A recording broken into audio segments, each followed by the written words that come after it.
పల్లవి అయితే అవని మీద ప్లాన్ వేస్తూ ఉంటుంది. "అమ్మమ్మ అవని వస్తుంది స్టార్ట్ చెయ్యి" అని చెప్పేసి అంటూ ఉంటుంది. "ఏమైంది అమ్మమ్మ? ఎందుకలా ఉన్నావు?" అని చెప్పేసి పల్లవి అయితే అడుగుతూ ఉంటుంది. "ఏం చెప్పమంటావే? రేపు మీ బావగారు అక్షయ్ బర్త్‌డే. అక్షయ్ బర్త్‌డేకి మా కోడలు ఎంత బాగా పండగలా చేసేది. అలాంటిది ఇప్పుడు ఏం తెలియనట్లుగా, పట్టుబడినట్లుగా అలా ముభావంగా ఉంది. అక్షయ్ బర్త్‌డే అంటే ఎంత గొప్ప అయిపోయి చేసేదో అన్నీ హడావిడి చేసి పండగలా చేసి హంగామాగా చేసేది. ఇప్పుడేంచి పార్వతి ఏం తెలియనట్లుగా అసలేం చేయట్లేదు. కామ్‌గా ఉంది. అసలు తెలియనట్లుగే ఉంది. అక్షయ్ బర్త్‌డే అనే విషయమే మర్చిపోయినట్లుగా ఉంది" అని అంటూ ఉంటుంది. ఆ మాటలకి అవని అయితే అదంతా విని షాక్ అవుతూ ఉంటుంది.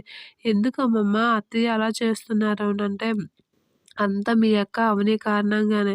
తను చేసిన పనికి మీ అత్తయ్యకి నచ్చలేదు కదా! అందుకే ఆ కారణంగా ఇష్టం లేకుండా తను నచ్చినట్లుగా ప్రవర్తిస్తుందని అక్షయ్ బర్త్‌డే కూడా అందుకే చేయడం లేదు. లేదు అంటే పార్వతికి అక్షయ్ బర్త్‌డే చేయడం అంటే ఎంత ఇష్టమో, ఎంత చేస్తుందో" అని చెప్పేసి అంటూ ఉంటుంది. ఆ మాటలకి అయితే ఇప్పుడు అత్తయ్య అక్షయ్ బావగారి బర్త్‌డేని చెయ్యరా అనంటే, చేయనట్లుగానే ఇదంతా కారణం అవనియే.